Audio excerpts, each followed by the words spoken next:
જય માતાજી મિત્રો, પુષ્પાની રસોઈમાં તમારું સ્વાગત છે। આજે આપણે ખીચડીના મિશ્રણમાંથી આપણે આજે ઢોસા બનાવવાના છે। તેના માટે મેં 2 કપ જેટલા ચોખા અને અડધો કપ જેટલા મેં મગની દાળ લઈ લીધી હતી। 2 થી 3 કલાક માટે તેને પલાળી રાખ્યા છે અને પાણી નિતારી લીધું છે।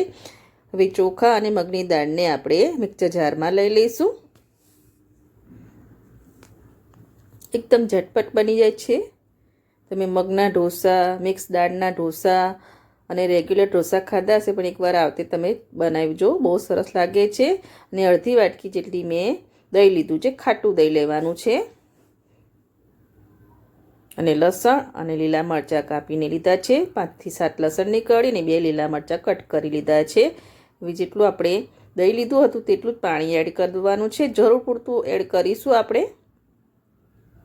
મેં 2 વાટકી દહીં પાણી લઈ લીધું છે। 1 વાટકી દહીં લીધું છે તો 2 વાટકી પાણી લીધું છે। જરૂર લાગે તો આગળ પણ આપણે એડ કરીશું, પીસી લઈશું।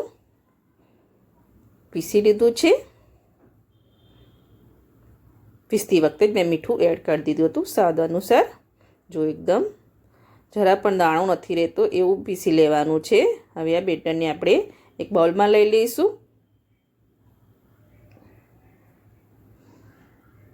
બાકીના દાળ ચોખા છે તેને પણ આપણે પીસી લઈશું। તે પીસતી વખતે આપણે દહીં નથી એડ કરવાનું, આપણે પહેલાં જ દહીં એડ કરી દીધું છે।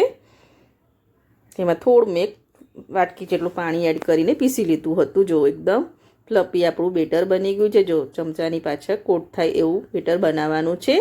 હવે આ બેટરને આપણે અડધો કલાક માટે ઢાંકીને મૂકી દઈશું, રેસ્ટ આલવાનો છે। ત્યાં સુધી આપણે ચટણી બનાવી લઈશું, આ ઢોસા સાથે ખવાતી ચટણી।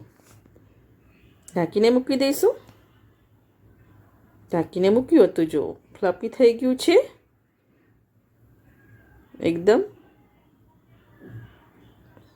આથો આવી ગયો છે, જલ્દી આથો આવી જાય છે। આથી ફેરવી લઈશું ને સાઈડમાં મૂકીશું।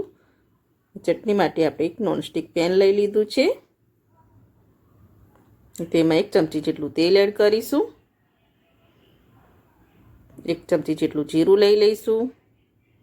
2 થી 3 ચમચી જેટલી નાની ચમચી જેટલી ચણાની દાળ લઈ લીધી છે। હવે તમારે અડદની દાળ હોય તે ટાઈમે એડ કરી દેવાની। મેં ખાલી ચણાની દાળનો જ ઉપયોગ કર્યો છે। તેને હલકી શેકી લેવાની છે। હલકી શેકાય છે ત્યાં સુધી આપણે લીલા મરચાં, લસણ, ટામેટાં, ડુંગળી અને 2 સૂકા મરચાં તે લઈ લીધા છે, તે એડ કરી દઈશું, મિક્સ કરી લઈશું। આ ચટણી આ ઢોસા સાથે બહુ ટેસ્ટી લાગે છે, તમે એકવાર જરૂરથી ટ્રાય કરજો। મિક્સ કરી લઈશું। હવે ટામેટાં ગળી જાય તેના માટે મીઠું લઈ લઈશું સ્વાદ અનુસાર, જેથી ટામેટાં જલ્દી સોફ્ટ થઈ જાય। મીડિયમ આંચ ઉપર તેને ઢાંકી દીધું હતું અને જો હવે ટામેટાં થોડા સોફ્ટ થઈ ગયા છે, હજુ પણ આપણે ચલાવીશું।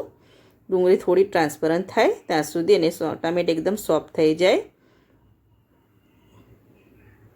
આવતે ચલાવતા રહેવાનું છે। જો એકદમ ટામેટાં સોફ્ટ થઈ ગયા છે ને ડુંગળી પણ ટ્રાન્સપરન્ટ થઈ ગઈ, હવે ગેસની આંચ બંધ કરી દઈએ, ઠંડુ કરી દેવાનું છે।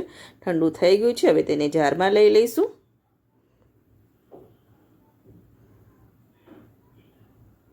બધું મિશ્રણ મેં જારમાં લઈ લીધું છે। થોડુંક આપણે પાણી લઈ લઈશું।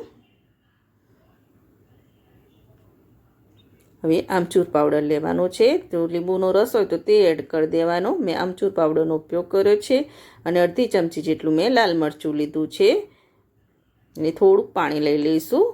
3 થી 4 ચમચી જેટલું પાણી લીધું છે અને પીસી લઈશું। પીસી લીધું છે, જો એકદમ ચટણી આપણી પીસીને રેડી થઈ ગઈ છે, ઝટપટ બની જાય છે। એના પર તમારે તડકો મારવો હોય તો મારી શકો છો। જો એકદમ ક્રીમી જેવી આપણી ચટણી બનીને રેડી છે। હવે આપણે ઢોસા ઉતારીશું। એના માટે ઢોસાનો તવો લઈ લીધો છે, તેના પર થોડું તેલ લગાવી લઈશું અને પાણીના છંટકાવમાં તે તવાનું ટેમ્પરેચર થોડું સ્લો કરી લઈશું અને બીટર થોડું ફેટી લઈશું આપણે। કોઈ પણ સોડાનો ઉપયોગ કર્યા વગર અને ઝટપટ બની જાય એવા છે। જો સર્કલ ફેરવીને આપણે ઢોસો ઉતારી લીધો છે। ઉપરની સાઈડ થોડો ડ્રાય થાય ત્યાં સુધી તેને રહેવા દઈશું.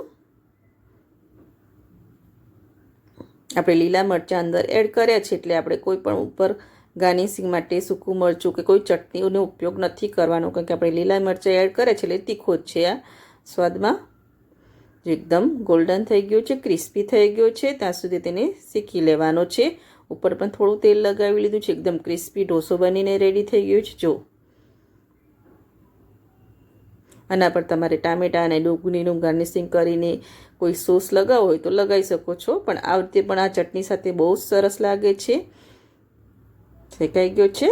હવે તેને ફોલ્ડ કરી લઈશું. ફોલ્ડ કરીને ઉતારી લઈશું.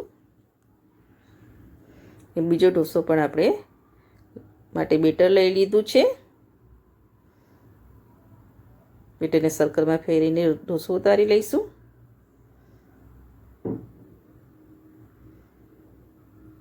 તેને પણ થોડો શેકાવા દઈશું. ઉપરનો સરસ થોડો ડ્રાય થાય પછી તેના પર થોડું તેલ લગાવી લઈશું. આ રીતે બધા ઢોસા આપણે બનાવી દીધા છે અને સર્વ કરી દીધા છે. સર્વિંગ પ્લેટ પર લઈ લીધા છે. ઝટપટ બની જાય એવા ખીચડીના મિક્સરમાં બનતા ઢોસા તમે એકવાર જરૂરથી ટ્રાય કરજો. ઝટપટ બની જાય છે અને બહુ ટેસ્ટી લાગે છે. અને જો તમને મારી આ ખીચડીના મિક્સરમાંથી બનતા ઢોસાની રેસીપી ગમતી હોય તો મારા વિડીયોને લાઇક કરજો, સબસ્ક્રાઈબ કરજો અને બેલ આઇકન જરૂરથી દબાવજો.